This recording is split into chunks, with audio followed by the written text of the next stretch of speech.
oficialmente, né, a esses irmãos queridos e abnegados, né, que não medem esforços nenhuns para continuar buscando a estrada, o caminho que Jesus colocou para nós nessa encarnação. Eu tenho certeza que todos nós já estamos buscando a estrada do caminho onde há flores, né? Porque todos os dias a gente é, assim, convidado para essa lida diária. Eu vou colocar uns slides, são poucos, mas para a gente fazer a leitura, para quem não tem o livro físico, e para a gente ir compreendendo, entrando na história, que é muito envolvente. Então, esse livro, Pontos e Contos, ele é, assim, uma cartilha, digamos assim, de, de histórias, contos, observações, para que a gente possa refletir em cima de cada um. E o capítulo 7 de hoje, ele traz um texto muito interessante, o acidente providencial. A gente fica perguntando, poxa, mas providencial por quê? A própria palavra acidente, desculpem, já nos coloca assim, poxa, quem é que quer ser acidentado? Ninguém. Todos nós estamos nessa luta, querendo nos livrar, né? Querendo se safar de uma situação, de um momento, de uma história, enfim.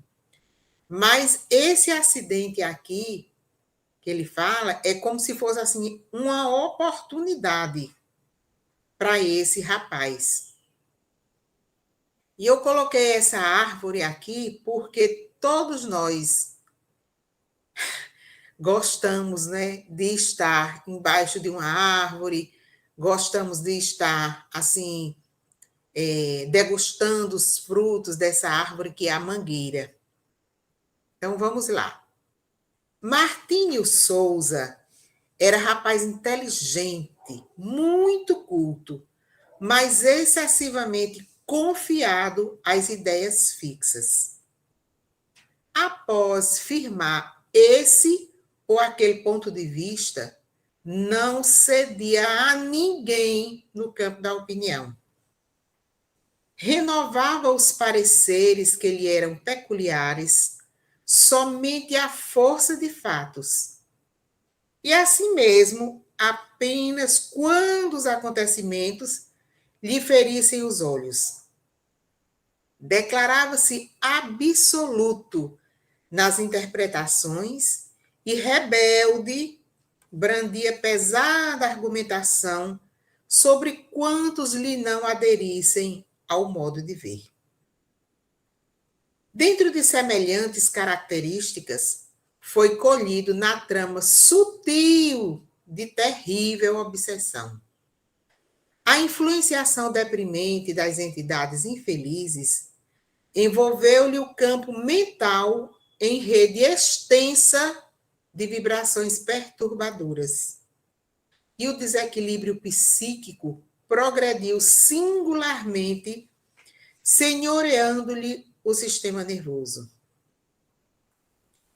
O desventurado amigo começou por abandonar o trabalho diuturno, recolhendo-se ao ambiente doméstico, onde se consagrou ao exame particularizado do próprio caso, enquanto se alarmavam a esposa e os filhos pequeninos do casal. Martinho alimentava conversações estranhas, gesticulava a esmo, esbugalhava os olhos como se fixasse horrendas paisagens, dominado de incoercível pavor. Não chegava a identificar as sombras que o cercavam, ameaçadoras e inflexíveis na perseguição sem tréguas. No entanto, assinalava-lhes a presença e captava-lhes os pensamentos sinistros em forma de cruéis sugestões. Atacado de insônia iminente, insistente, não se aquietava senão durante alguns minutos pela madrugada, para o descanso corporal, gastando as horas em movimentação anormal e excitante, através dos aposentos, ao jardim e do quintal, errando sempre, obcecado por invisíveis malfeitores. De quando em quando, alguém comentava a situação, convidando-o a estudar a suposta enfermidade, à luz do espiritismo renovador. Mas o teimoso doente se retraía nas interpretações científicas. Tratava-se, dizia ele convicto, de choques sucessivos no sistema nervoso, agravados por uma avitaminose significativa. Além disso, acrescentava, padecia enorme deficiência no pâncreas. Não se lhe processava a nutrição com a regularidade devida e via-se esgotado em vista da assimilação imperfeita. Os companheiros de luta, interessados em seu bem-estar, não conseguiam demovê-lo.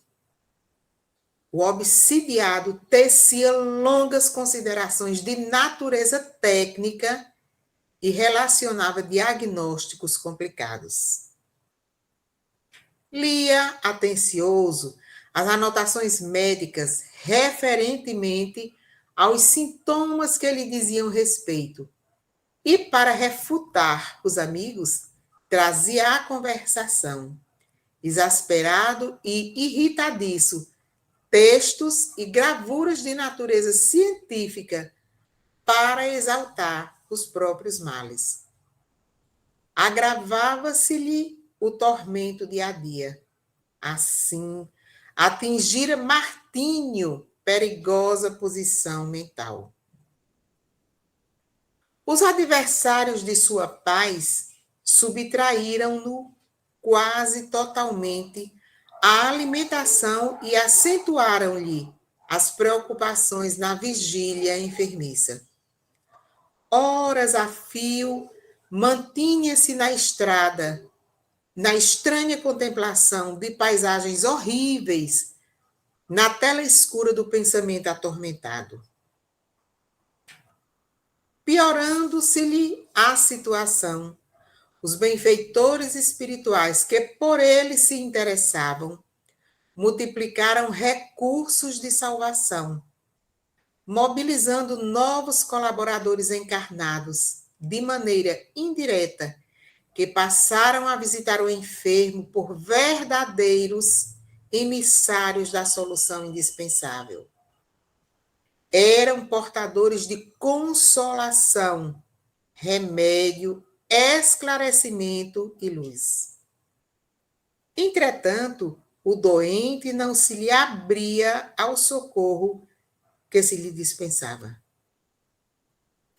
Bastaria escutar calmamente a leitura de algumas páginas espiritualizantes e encontraria em si mesmo o recurso à reação. Todavia, negava-se ele impaciente e menos delicado. Influência de ordem psíquica? Indagava exaltado aos visitantes. É rematada a maluquice de vocês. Sou vítima de exaustão geral por falta de suprimento vitaminoso adequado. Estou arrasado. Tenho fígado apático, os rins intoxicados e os intestinos inertes. E estendendo o braço magríssimo na direção de um velhinho prestimoso que o visitava com frequência, exclamava estentórico: E o senhor, seu Luiz, ainda me vem falar de atuação do outro mundo? Não será ironia de sua parte? silenciavam os circunstantes desapontados. Luiz Vilela, o ancião citado nominalmente pelo enfermo, traduzindo o pensamento de abnegados mentores invisíveis, retrucava sem irritação. Deveria você, Martinho, acalmar-se convenientemente para o exame das próprias necessidades. Como julgar, com tanto rigor, princípios edificantes e curativos que você absolutamente não conhece?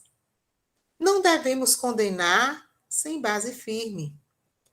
Não sabe a quantos distúrbios pode ser conduzido um homem sob perseguições ocultas. Sei que o seu estado de agora impede a leitura meditada. Entretanto, proponho-me a ler para os seus ouvidos e a prestar os esclarecimentos que se fizerem indispensáveis. Creio aprenderá você, desse modo, a consolidar as próprias energias e a refletir com mais clareza, repelindo as sugestões inferiores, mesmo porque, meu amigo, em qualquer processo de remediar a saúde do corpo, é imperioso sanar a mente. O rebelde obsidiado, porém, não atendia. Não se detinha convenientemente, nem mesmo para registrar as considerações de ordem afetiva. Andava nervosamente de um lado para outro, torcendo as mãos ou gesticulando sem propósito, gritando blasfêmias e queixas. Não aparecia recurso com que se pudesse sossegá-lo no leito. Quase desalentados, consultavam-se os amigos entre si. E não só no círculo dos encarnados sobravam as preocupações. Os enfermeiros espirituais partilhavam aflições e receios. Martinho não oferecia campo adequado ao entendimento e, por essa razão, os algozes intangíveis ganhavam terreno franco. Prosseguia o perigoso impasse, quando, certa noite, um dos verdugos sugeriu ao doente a ideia de galgar a velha mangueira do quintal no sentido de respirar a atmosfera mais pura. O doente assimilou a ideia, encantado, sem perceber que o inimigo intentava precipitá-la ao solo. Aqui eu acho que é precipitá-lo ao solo, em queda espetacular. Recebeu o alvitre capcioso e gostou. Aguardaria as primeiras horas da madrugada, quando a pequena família descansasse nos domínios do sono. Procuraria o ar rarefeito na copa da árvore antiga. Possivelmente conquistaria forças novas ao contato das mais altas correntes atmosféricas. Reconhecendo-lhe a disposição firme na execução dos projetos, alguns colaboradores espirituais buscaram o diretor de suas atividades a fim de traçarem normas para socorro urgente. O chefe, contudo, ponderou muito calmo. Não podemos violentar o nosso Martinho no que se reporta à preferência individual. Se ele estima a orientação dos que lhe tramam a perda, como evitar que sofra as consequências justas? Deixemo-la confiar-se à dolorosa prova. Aqui eu acho que é deixemo-lo. Talvez esteja dentro dela a chave da solução que ambicionamos. Efetivamente, ao raiar do dia, o enfermo sofreu desastrosa queda de grande altura, após escalar facilmente a velha mangueira escorregadia e muito alta. Aos gritos de dor, foi socorrido pelos familiares e companheiros inquietos. Em seguida veio o médico, que o amarrou no leito para a restauração de ambas as pernas quebradas. Foi então que Martinho Souza, imobilizado no gesso, pôde ouvir a leitura reconfortante de Luiz Vilela, partilhar os serviços de oração e receber passes curativos, libertando-se da obsessão terrível e insidiosa. Transcorridas algumas semanas, quando conseguiu locomover-se, era outro homem. Sua queda da mangueira fora o remédio providencial. Meus irmãos, se a gente for perguntar assim, qual é a lição que a gente tira desse conto? São inúmeras. A quantos capítulos do Evangelho nós vamos recorrer para acrescentar as nossas considerações? A quantas perguntas do livro dos Espíritos, do livro dos Médiuns, as orientações da Gênese, as orientações do que é o Espiritismo, enfim. Os textos trazidos por Chico Xavier, os textos trazidos pelas obras subsidiárias que nós temos na nossa doutrina, são inúmeros. A primeira coisa que a gente vai começar a ver é a teimosia do seu Martinho. Ele era aquela pessoa que dizia assim: eu não mudo, minha opinião é essa, e quem quiser, vocês vão ter que me engolir. Já aconteceu de vocês encontrarem uma pessoa desse naipe na vida de vocês? Aquela pessoa que diz assim: eu não faço, não mudo. Minha convicção é essa, eu estou convicto e eu não mudo. Nós temos essa pessoa na nossa casa espírita que quer que prevaleça a situação. Nós temos essa pessoa dentro de nosso lar, ou às vezes somos nós mesmos, né? Essa pessoa, assim, que é remitente, ela não muda, as coisas têm que ser do jeito que ela quer, mas nós não podemos ser assim. Nós estamos assim, mas nós precisamos ser esse homem novo, esse vaso novo que recomenda o Evangelho. No capítulo 17, o homem de bem. Item 3, se não estou enganada. Então, aqui nesse capítulo 17, ontem eu tive a felicidade de fazer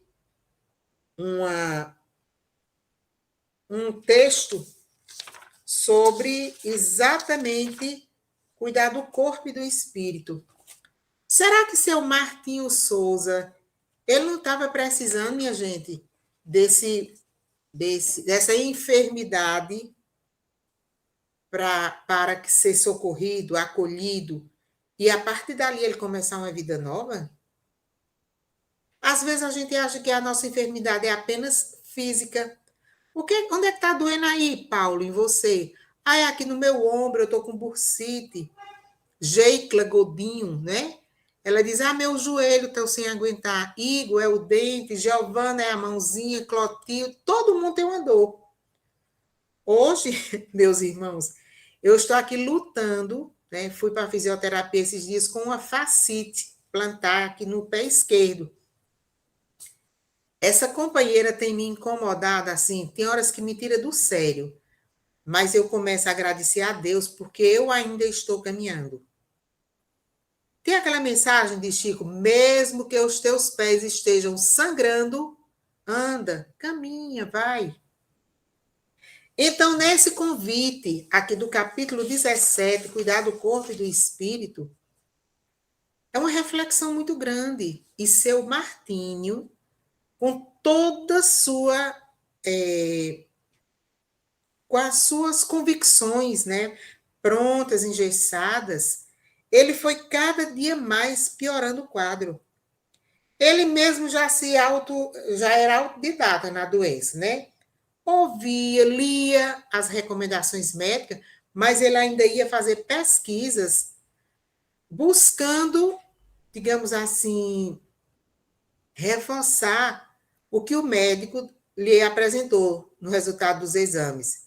Ele dizia que estava com uma avitaminose, falta de vitamina no organismo. O cérebro estava complicado, porque ele não estava conseguindo dormir às noites, as insônias e etc. Será que toda essa desorganização corporal, a parte física dele, não estava influenciando na sua parte espiritual? É o que nos diz aqui o Evangelho. Ó, amai, pois, a vossa alma, porém cuidai igualmente do vosso corpo, instrumento daquela.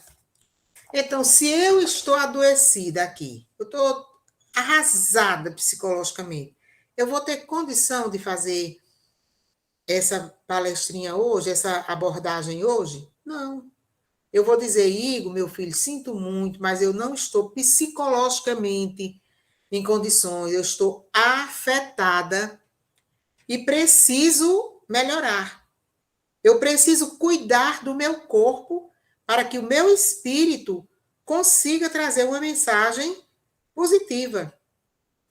Então, no Evangelho aqui, cuidar do corpo e do espírito, é muito clara a mensagem. O nosso corpo, antigamente os ascetas, né, eles viam no corpo, os povos, né, os ascetas, eles viam no corpo o quê?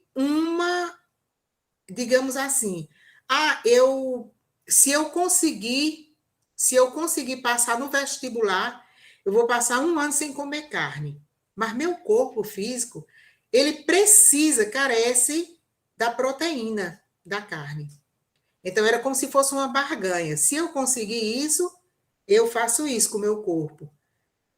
Aí outra história também que tem aqui é dos materialistas, que morreu, acabou. Certo, cada um tem suas convicções. Só que nós que estudamos a doutrina espírita, a gente já vê com toda propriedade que nós precisamos cuidar, zelar do nosso corpo. É claro que muitas vezes eu vou sair por aí tentando injetar isso no meu corpo, aquilo outro, para ir me deformando fisicamente, servindo de chacota para os outros. Mas precisamos ver também a questão da espiritualidade, o nosso corpo espiritual. Vamos cuidar bem dele. O que é que mais o que é que mais te alegra num domingo pela manhã?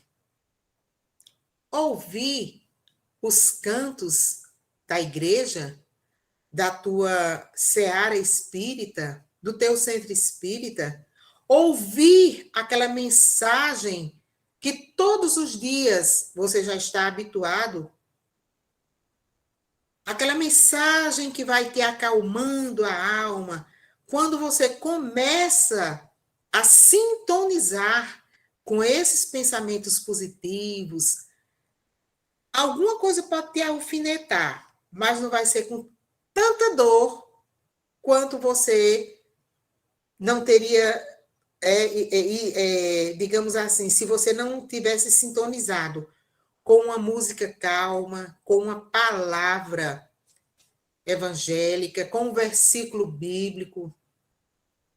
todos os dias. Vocês podem observar que de uns tempos para cá, nós estamos recebendo diuturnamente mensagens de calma, mensagens edificantes. Então, nosso espírito sedento desses aconselhamentos. No dia que foi instalado essa dificuldade entre os países Rússia e Ucrânia, eu tive assim uma intuição de todos os dias agora no meu canal de 5 minutos, meus irmãos, no meu Instagram, eu faço uma live de 10 minutos, viu? Quem quiser ir, pode ir nos acompanhar na oração. Eu leio uma mensagenzinha aqui de Vinha de Luz, ou Pão Nosso, e em cima dali a gente faz um pequeno comentário e uma prece.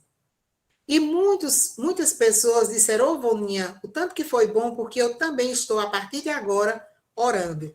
Já pensou, todos nós aqui, 10, 15 pessoas, orando nesse momento? Então, nós estamos cuidando do nosso corpo físico para a gente não travar as guerras internas que a gente vem fazendo. Ontem, Divaldo Franco, esse espírito maravilhoso, ele disse que esse resultado desses dois irmãos em conflito é resultado de muitas e muitas irreflexões de um passado não tão distante, mas que a gente não compreendeu a lição e ainda estamos provocando guerras internas, trazendo para o exterior, essa bolinha se junta e aí torna-se uma guerra maior. Então, o nosso irmão Martinho, ele precisou ser induzido, olha o que é o plano espiritual que não está ainda de acordo com a luz e o que já está iluminado. Ele foi induzido por um obsessor para nas primeiras horas da madrugada, né? De manhãzinha, onde ele pudesse respirar puro, onde ele pudesse ficar com mais tranquilidade, subir na galha mais alta da mangueira. Para quê, meu Deus do céu? Tinha necessidade desse homem. Eu fico pensando aqui, será quantos anos seu Martinho tinha? Será que ele tinha 58 anos, que nem eu? Ou 45, ou 62 anos? Não se sabe. Mas, certamente, para quebrar duas pernas assim, qualquer idade se quebra. Da altura da mangueira para baixo, né? Já pensou? Esse obsessor, ainda desconhecendo a luz, induziu o nosso companheiro Martinho a um suicídio. E nós, muitas vezes, vamos buscar o excesso na comida, gastando dinheiro, brigando, discutindo, pensando que não deve, não pode, maquinando aqui, ó, e vamos adoecendo. Mas a gente, de vez em quando, encontra um seu Luís na vida, minha gente. Nem faz que nem a história de Chapeuzinho Vermelho. Nem tudo está perdido, minha menina.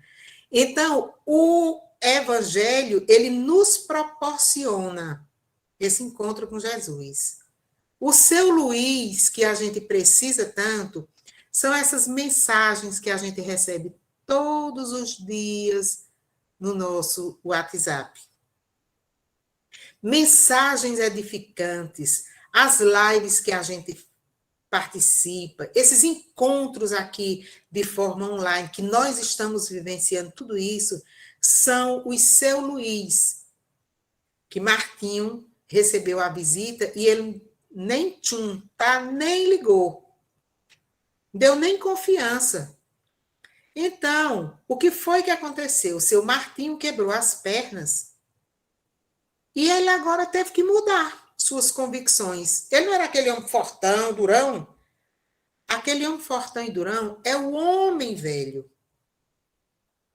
O homem novo, esse homem de bem, que o capítulo 17 nos convida a ser, ó, ser, nós estamos, ou nós somos esse homem de bem.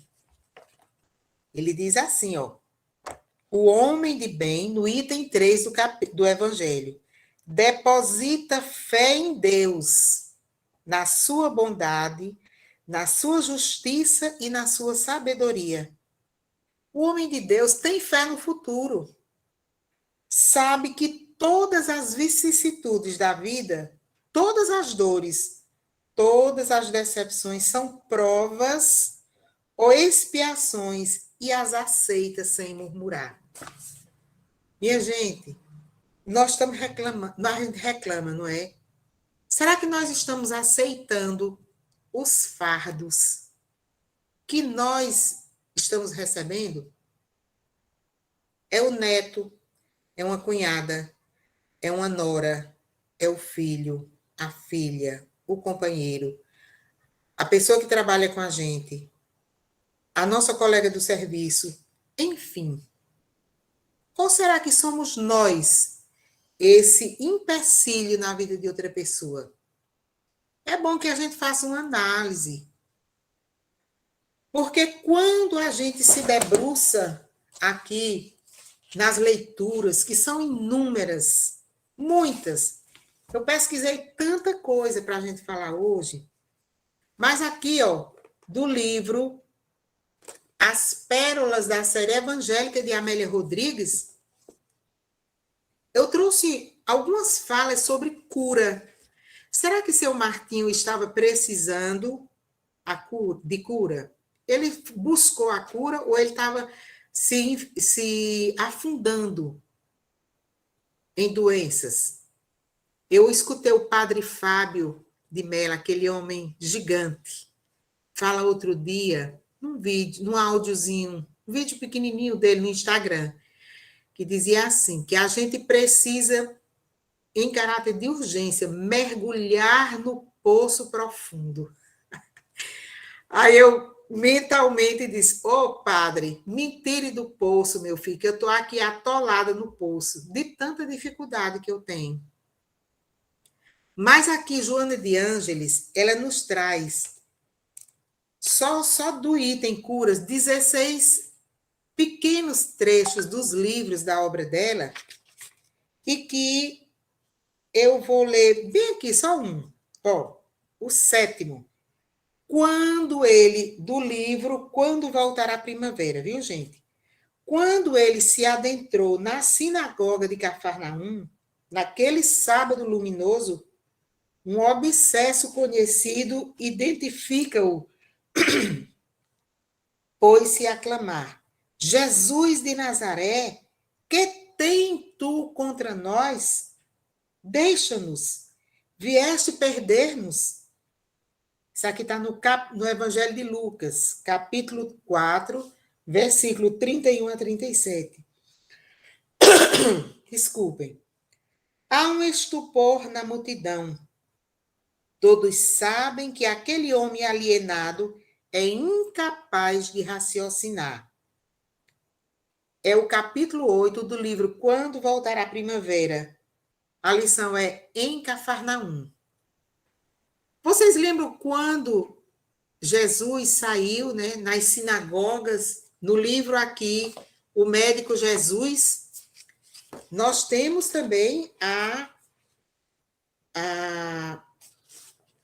mensagem em Mateus que diz o seguinte: e percorria Jesus todas as cidades e aldeias, ensinando nas sinagogas deles, e pregando o evangelho do reino, e curando todas as enfermidades e moléstias do povo, entre o povo.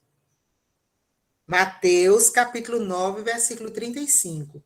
E ainda em João, capítulo 15, versículo 7, Jesus nos diz o seguinte, é assim, essa aqui é a mensagem da Jesus fazendo o teste da confiança. Será que a gente tem confiança em Jesus? Se permanecerdes em mim e as minhas palavras permanecerem em vós, pedireis o que quiserem e vos será feito. Será que nossa confiança em Jesus é só da boca para fora, é só do exterior? Quem lembra daquela mensagem quando Jesus vinha fazer uma cura na casa de alguém e a pessoa estava enferma, numa cama, ela não tinha condição de sair, porque ela não se movia, não tinha a menor condição. Ou a porta estava trancada, não sei o que foi, e o homem teve que ser retirado pelo telhado. Pronto. Esse telhado é o que a gente... Será que nós estamos deixando Jesus entrar em nós? Nós estamos abrindo o telhado do nosso coração? Ou o exterior em nós aqui é tão forte, é tão incrustado aqui que não nos permite Jesus adentrar. Outra coisa também que a nossa querida Amélia Rodrigues nos fala é aqui, ó. Vocês lembram daquele texto Mãos Mirradas? Mãos Mirradas é um texto do livro Vivendo com Jesus, também de Amélia Rodrigues, muito grande. Mas diz o seguinte: Jesus disse ao homem que tinha a mão mirrada: levanta-te e vem para o meio. Convidar para o centro é dignificar o ser humano que vive atirado na margem, ignorado, desrespeitado e esquecido. Essa é uma forma de restituir a identidade da criatura que merece respeito e carinho. Então, é o capítulo 9 do livro, do texto Mãos Mirradas. Aí aquele homem diz: Jesus, eu estou aqui com minha mão, minha mão está atrofiada. Eu não consigo mais fazer o meu serviço. Minha mão está atrofiada, Senhor. E o povo olhando, queria saber se aquele homem chamado Jesus, ele tinha poder. Será que ele ia fazer um milagre na mão daquele homem? As doenças que ele foi colocando, introjetando na sua cabeça, foi aqui, ó, né? Contagiando de tal forma. O que foi que levou aquele homem a ficar com aquela mão daquele jeito? Será que foi uma panela de água quente que queimou aqui, ou ficou ali, depois colocou na água fria, lá em Pernambuco, lá em Araripina, né, Gorete Saburi de Marclene? Minhas amigas lá de Araripina. Quando a gente está no quente, não vai para o frio, porque senão a boca fica torta. Será que esse homem colocou a mão dele no quente, no frio, que ficou atrofiada? Aí Jesus olha para ele e diz: estende a tua mão. E ele a estendeu. E foi-lhe restituída a mão, sã como a outra. E o povo vendo o milagre. Sabe por que foi aqui? Vocês lembram naquele momento do Evangelho de Mateus, que fala que Jesus vai subir ao monte. No momento que Jesus vai subir ao monte, vamos acompanhar aqui. Nós vamos levando conosco nossas esperanças. Por que Jesus foi falar lá no monte? Ele não falou bem aqui na praça, que era plana aqui embaixo. Tem todo um significado. Eu convido vocês a estudar as bem-aventuranças do Evangelho de Mateus, capítulo 5, que ele traz essa mensagem de fé. E quando Jesus sobe, ele levou consigo todos aqueles velhinhos doentes, mulheres magras, crianças famintas, velhos encarquilhados, e foi subindo. Subiu, subiu, subiu. E lá em cima, Jesus declamou o poema As Bem-aventuranças, o código, maior código de ética que toda a humanidade já viu. Não existe constituição de país nenhum do mundo que tenha tanta perfeição moral que nem as bem-aventuranças. E aí, quando Jesus desce, sim, quando Jesus vai subindo, ele vai com Levi. Levi, que havia recusado a ajuda de 3 pessoas que chegaram aqui e disseram: Levi, como é que eu faço para ajudar na construção do reino de Deus? Aí Levi, que depois foi Mateus, né, ele trocou de nome. Levi era aquele cobrador de impostos, tipo assim, um intendente da Receita Federal. Rapaz, como é que você quer aqui ser, ajudar no reino, na implantação do reino de Deus? Você, um coxo, você um cego e esse outro aqui, um aleijado, com lepra. Quem foi que disse? Não, no reino de Jesus aqui, a gente precisa de homens fortes, pescadores. Olha só. Jesus escutou e convidou os 4 para ir com ele. Quando vem descendo do monte, é onde existe a última bem-aventurança. Quem tiver o livro Boa Nova, procure o capítulo 11, a bem-aventurança, as bem-aventuranças, que Jesus diz mais ou menos assim: Levi, o meu coração se alegra em ver que você acreditou nesses 3 homens. É mais ou menos assim, é a 9ª bem-aventurança, viu, meu povo? Está no livro Boa Nova, capítulo 11, as bem-aventuranças. E aí, Jesus recitou o poema e agora ele vem descendo do monte para fazer a aula prática. Ele vem curar, desenvolver as atividades que o povo estava sedento e carente, que eram as curas. Aí, nesse episódio aqui, ainda do livro, né, do capítulo 9, nesse episódio, a paranormalidade do mestre é novamente evidente. Ele tem o poder de restaurar os tecidos, influenciando o campo modelador da forma física, trabalhando nas células com a sua mente extraordinária. Gente, para mim, a lição desse livro é perfeita. Como é que Jesus, um homem simples, com todo amor e bondade, ainda é crucificado por nós? Jesus, o que foi que Jesus fez com esse homem da mão mirrada? Ele aplicou aqui o passe, a harmonização de energias na mão desse homem, que modificou, modelou os tecidos e a anatomia da mão do homem. O que Jesus, então, pode fazer pelo nosso corpo espiritual? Curar. Martinho, seu Martinho, teve que subir no pé de manga, cair. Ele foi induzido pelos obsessores a cair. Se esse homem tivesse batido a cabeça numa pedra.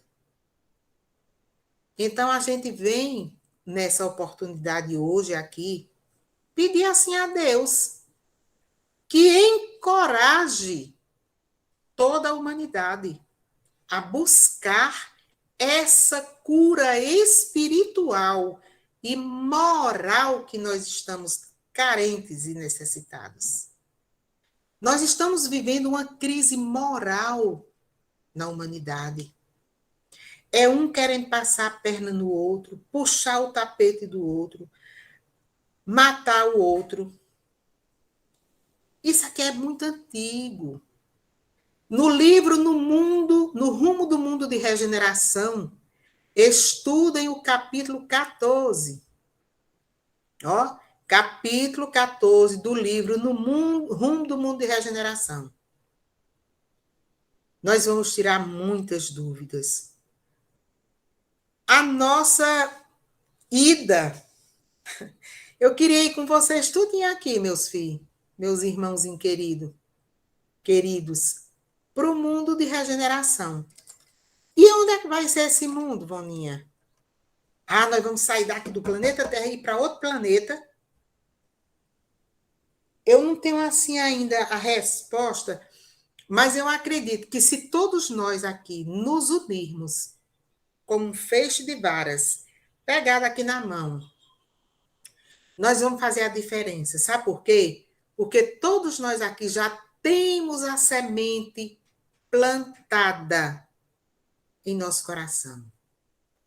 E você vai querer aguar, hidratar essa sementinha com o quê? Com a água daquela bilha. Vamos ouvir a música Bilha, de Tim e Vanessa. Bilha, aquela água